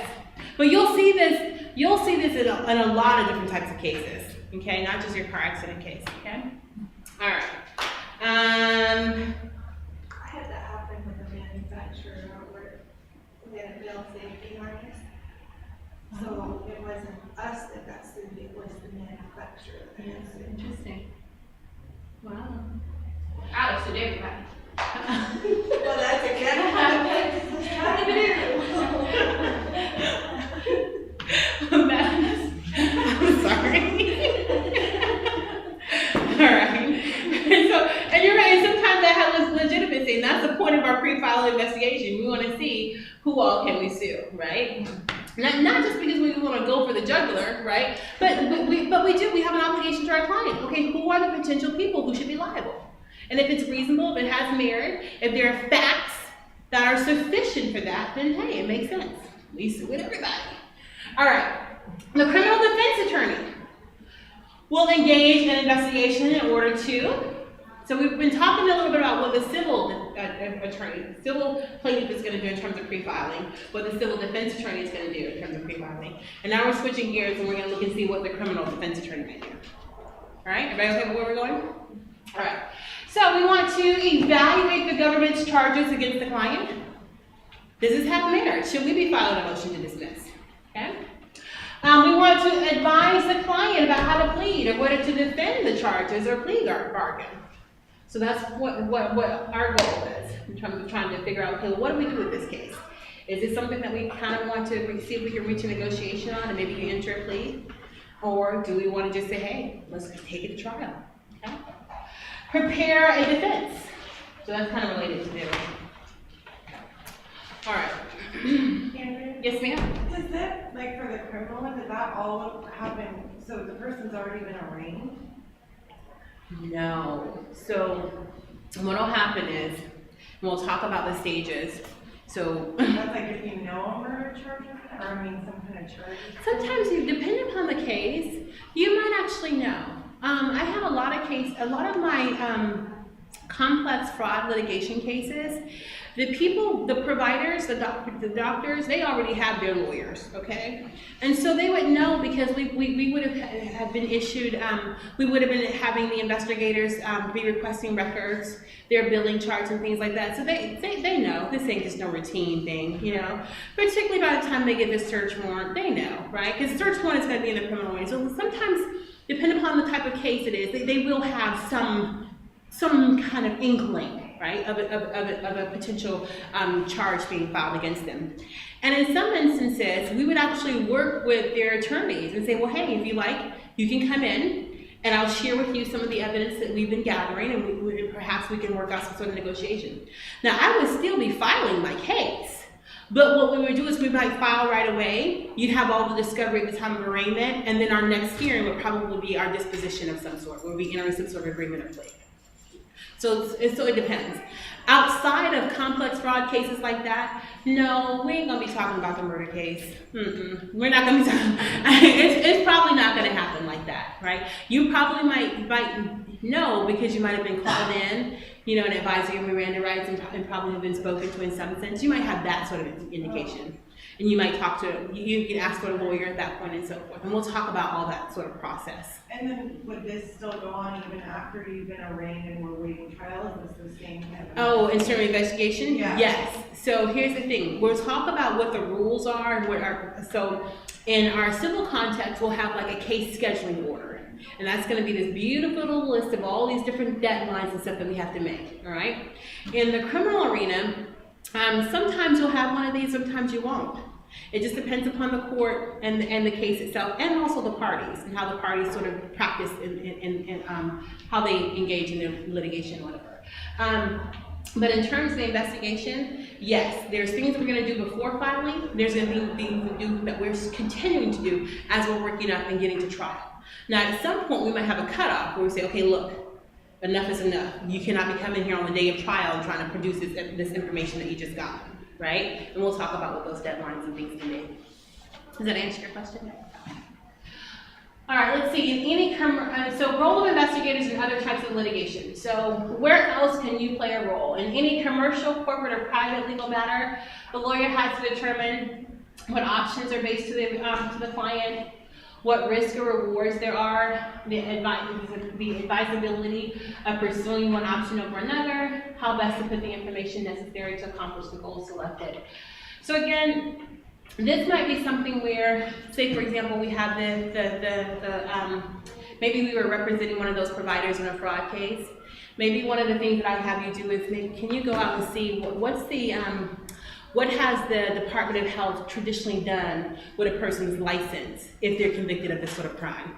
And so you might be gathering that sort of information, because that's going to be pertinent and relevant in terms of evaluating what additional risk or harms might be involved with this person if they plea in this case. Okay? Sometimes we're looking at what sort of rights might you lose on the criminal side, right? Your right to possess a firearm, right? Is this charge, if we plead you to this DV charge, is this going to impact your ability to work in the health field? With me? So just sort of information on that. Skills and areas of knowledge related to interviewing and investigation. Substantive law, legal research and writing, rules of evidence, the adversarial system and rules of procedure, ethics and professional responsibility. This is a whole bunch of stuff. This is a whole bunch of stuff. But it's possible. And you're going to learn a little bit at a time, and you're going to be drawing connections between all this information. So hopefully as you move through the program and as you take the classes, you've gotten some understanding of what we mean when we say substantive law. What does substantive law mean? Anybody? What's substantive law? 1, 2, 3, 4, 5. All right, let me see here. Yes, sir. Statutory law? Statutory law. Yes, it could be some statutory law. Anybody else? So let's quickly define some terms here. So when we say substantive law is going to be, what are our rights? Rules and duties. Yep. What are our rights? What are our duties? What are our obligations? You can also think about this in terms of, what must I prove?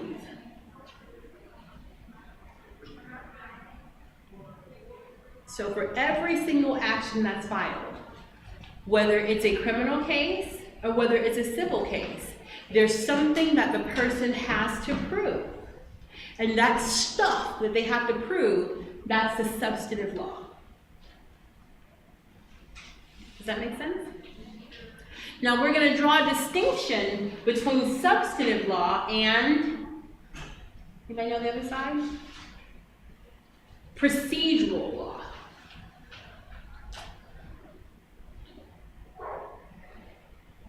So procedural law.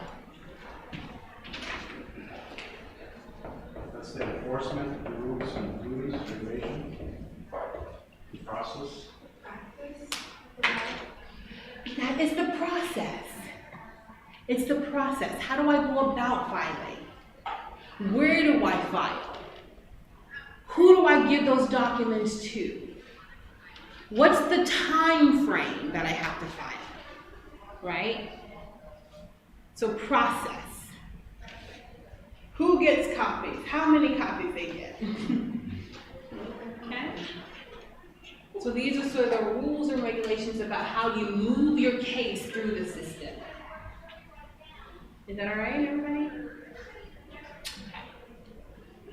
All right, legal research and writing, we get that. Right, legal research. Beautiful, fun stuff. Right, going to the library with a little candle burning and flipping through all these old dusty books, sneezing. I'm just kidding. It used to be like that. And now everything's on the internet. All right, rules of evidence. We're going to talk a lot about the rules of evidence, all right? Because those are some of the parameters in which we have to operate when we do our investigations. Okay, so we'll talk a lot about the rules of evidence. The adversarial system. What do we mean when we say adversarial system? We gonna put on boxing gloves and start fighting? Opponents. Huh? Opponents. Opponents? Yeah. Adversarial system. What do you think we mean? All right. All we mean when we say adversarial system is that the parties initiate the litigation. Parties initiate the litigation. Can that only be civil and civil law? Nope. This is in civil and criminal. And in criminal law, who's the party that initiates the litigation? The prosecutor. They file the case, right? This is juxtaposed to a civil law system where there's some sort of judicial body that does everything. They do an investigation. They bring the charges. They're kind of in control of how the litigation moves through the system. All right? So we just need to appreciate that we have an adversarial system here. Parties initiate the litigation. Ethics and professional responsibility. Is this morality stuff? No, it's not. It could be, but don't confuse the law with morale, people. All right. But this is our code of conduct. This is our code in terms of what has the profession established to be the baseline. So you should always strive to do better than what's here, right? But these are the baseline sort of code of conduct, what our expectations are in terms of how you engage in the practice, how you engage with clients, how you engage with the case, and other people who are operating in the field. And we'll talk a little bit about those.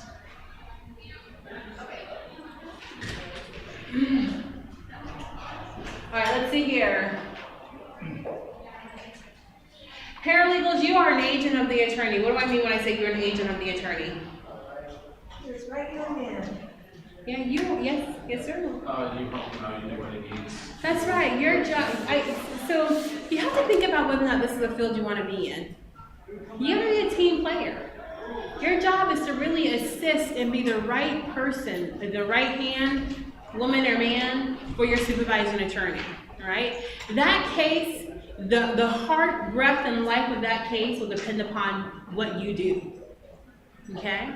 So you are a critical, invaluable piece of a lawyer's office or firm or agency. Okay? And so you are our agent.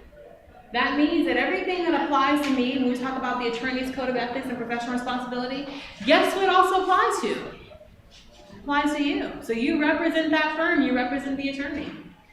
Okay, that's a huge responsibility. It's one that you can do, but you want to understand that that's the significance of it. All right, so what are some of the expectations overall for you? Willingness to work under supervision of the attorney. Are you willing to do that? Are you willing to take direction? Are you willing to be a team player? Sometimes people have aversion to this. I've had students get mad at me for asking to do me. I'm giving them certain assignments. Let me tell you, What? I can tell you some stories. What I want you to know and appreciate is that you have to be comfortable being a team player. You gotta be humble. At the agent's office, with the sexually violent predator cases, and I use this because this is the best example that I can think of, those cases, the magnitude of them are just so great that usually they pair you up in teams of two attorney team. So you have a litigation team, you have 2 attorneys, you got a legal secretary, you got a paralegal, right? Sometimes you'll be assigned as primary counsel, meaning you take the lead for that case, or sometimes you're assigned as co-counsel, secondary counsel, meaning the other person is the lead. When I co-counsel on a case, I would bring my attorney coffee. I would pick up if they needed me to go pick up the dry cleaning, because it's about playing the team role. If there was some research that needed to be done at the last minute, I was doing that. When we were driving, we had, oh God, this one AAG, he was such a bad driver. I don't know how this man, we saw all kind of accidents and state patrol. I'm like, oh my God, he is not gonna slow down. But anyway, so he's doing the long drive. And it's like a 4-hour drive to wherever this trial was, I don't remember. But I'm taking the paper off the straw, putting it in the cup, opening his sandwich. And here's the thing, this is not a gender thing, people, okay? Just because he was my male counterpart, my male co-counsel. If he had been a female, I would have been doing the same thing. Because it's about being a team player. So you gotta be willing to work under the supervision of an attorney. You gotta be willing to work in a team concept. You gotta be willing to roll up your sleeves, not necessarily get a pat on the back or thank you, and just do the job that needs to be done. Okay? Because you do some valuable work, but not every day it's gonna be easy. Okay? The initiative to clarify assignments. Don't be afraid to ask questions. I tell you all the time, ask your questions. This is the time, this is the place. You're gonna do it in the classroom, you also do it out in the field. Because if you're unclear about what you're doing, you're gonna waste time and resources and money. Okay? Good judgment. Good judgment. I'll leave it at that. We'll look at some examples, and you'll think, oh my God, I would never. But then I'm going to tell you, well, this is an actual case. Somebody did. Okay, we'll look at some examples. Discipline to keep the supervising attorney well advised. We're not the best sometimes at what we do. We rely upon you a lot of times to keep us on track, right? You're going to have to tell us, and I'll give you one example. There are some offices that I worked in, the attorneys, we never got to touch the file, right? Because they were always afraid that we would lose it. I don't know why, but you're going to develop your own rules that you have for the attorneys, and they're going to know how you operate. I had one paralegal, I called it the naughty list, okay? So we had things that were outstanding that she knew we were supposed to do, that she had to sort of get out in the mail to opposing counsel to the court. She had a list. And she would put our names on this list, and it'd be on her cubicle. So everybody passed by, and you see me, I'm like, I'm done my stuff. Can you take my name off the naughty list? Right? So you want to just have that good sort of working relationship. And a lot of times you are really, really key and crucial to keeping the attorney on track with their case.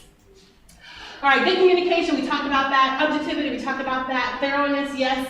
Creativity.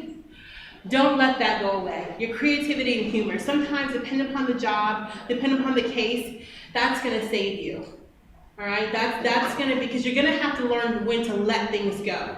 You know, you don't want to take this stuff home with you sometimes, because you're going to work on some heavy cases. All right? And we'll talk about tools and strategies and things like that. That's why we give you that health and stress class. Hopefully that's helpful for you. But there's a lot of stress that goes on with the legal profession. But it's doable, it's doable, but you gotta make sure you have some tools. And you wanna make sure that whatever you find that you enjoy that allows you to relax, that you rely upon that and you do that. So work hard, but also play hard and relax hard too. All right, sound interview and investigation skills. Yes, that's what we're starting in this class. You guys okay with this? Any questions? All right, let's keep going. Got a little bit more time here. I'm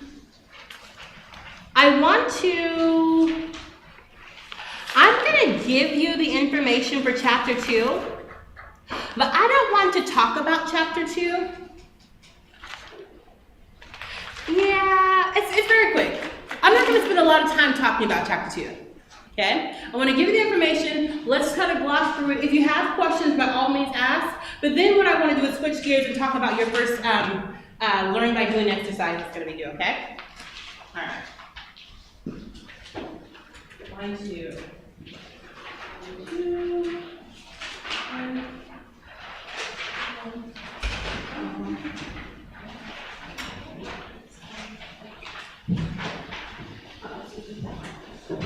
And so for the kids, using air oil.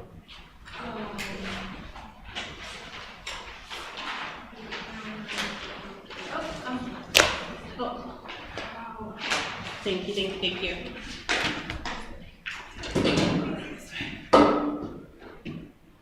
I have a question. Yes, ma'am. What would you rather us call you?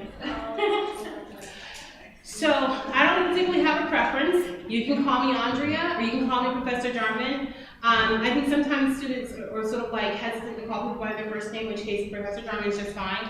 In the workplace though, you're gonna call people by their first name, which is why I'm comfortable with you calling me Andrea. And that's what I'll refer to you, I'll go by your first name as well. Is that okay? That's fine, it's just a new concept for some of us. That's okay, I get it. Yes, I can. You skipped over, so would it be helpful if you want to be a paralegal to be a private investigator too, to get that? Oh, we're going to talk about that. We're going to talk about it under this slide here. The real answer is it's going to depend. So if you work in, I don't want to forget to answer your question, so just go ahead and answer now. So if you work in an office under the supervision of attorneys, you are not required to have a private investigator's license. And now I'm thinking, shoot, I'm giving you the answer to one of the assignments. So no, I don't want to answer your question. Hold on. All right, so let's look at this real quick. All right, so we're going to just talk a little bit about the rules of professional responsibility, some civil, criminal, and career-ending consequences for professionals in this field if they violate the rules of professional responsibility, and then some specific ethical and professional concerns that come up in this context. Okay?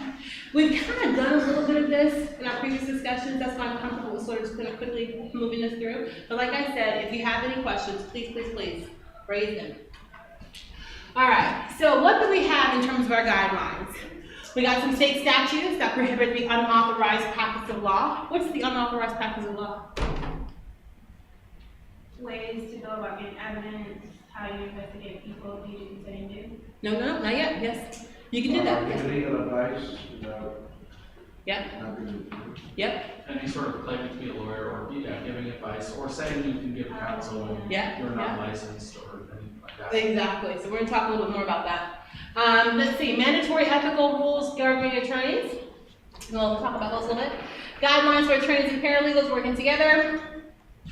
And some advisory ethical opinions. These are all sources of information that guide and give us some context for the rules that we need to operate in when it comes to ethics. For paralegals, we got some provisions for you too. This thing is doing that automatic thing again. Who can talk that fast? Like, why is that thing said like that? All right, let's see. So we have the NALA Code of Ethics and Professional Responsibility. And then we have the NAPA Model Code of Ethics and Professional Responsibility. How many of you have taken Paralegal Fundamentals and Ethics 150? See?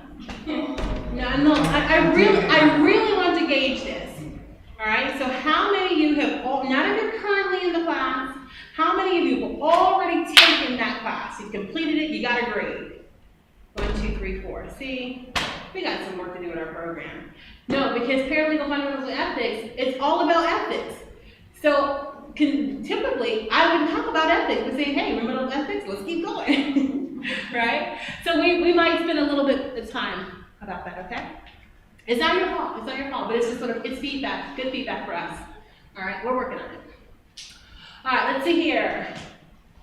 ABA model guidelines for the utilization of legal assistance, NALA model standards.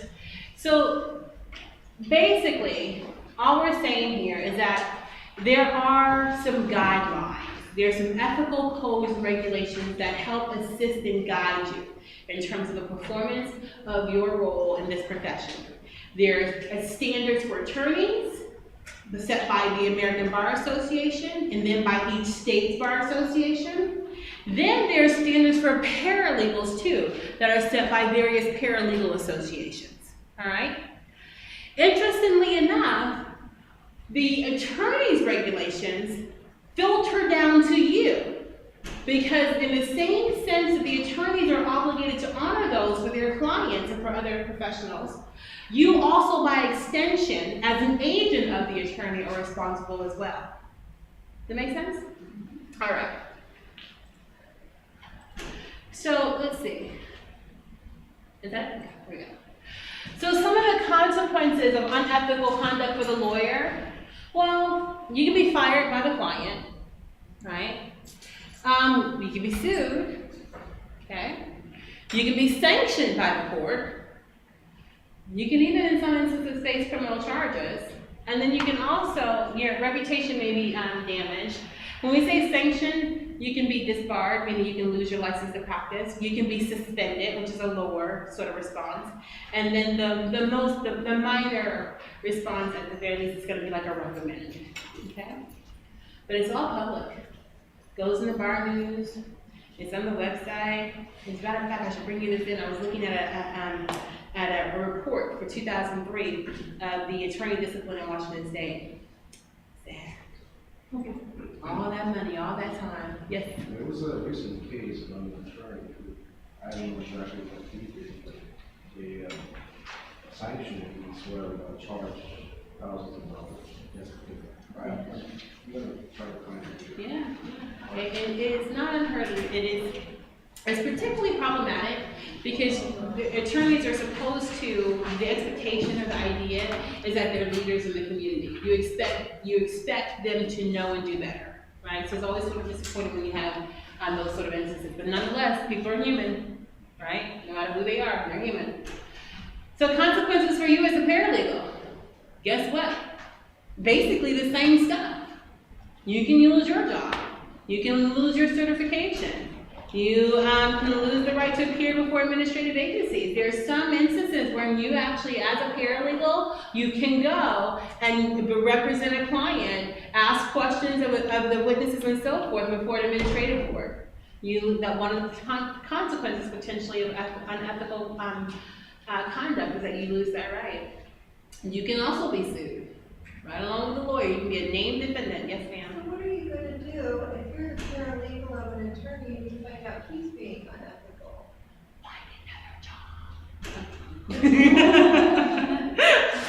No, I'm serious. Right, I think so. First of all, we don't want to be quick or rash to thought, right? So we probably want to get some advice. You know, you might probably want to sort of talk to some people that you're close with in the field. You know, talk to your if you're still in the program, come see your advisor. You know, and just sort of fill it out a little bit, because sometimes we can kind of jump to conclusions. We think we know a little bit, and then as it turns out, it's like, oh, that actually was okay. You know, but sometimes you're good as right. But you want to make sure that you take the proper steps, right? So yeah, there could be those instances.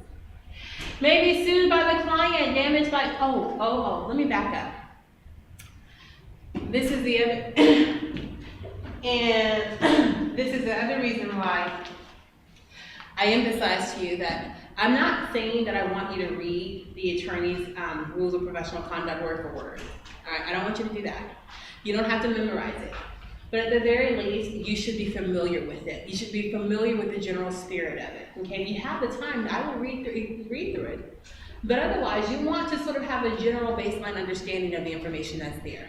The reason why I say that is because, to the extent that lawyers themselves are sanctioned and disbarred, right? I don't know that I would trust anybody to fully educate me about what my ethical responsibilities and duties are. You know what I'm saying? So you want to take ownership of that yourself and not rely upon that. Along those same lines, where you do have concerns about whether or not your attorney is engaged in some questionable behavior, you want to make a very clear record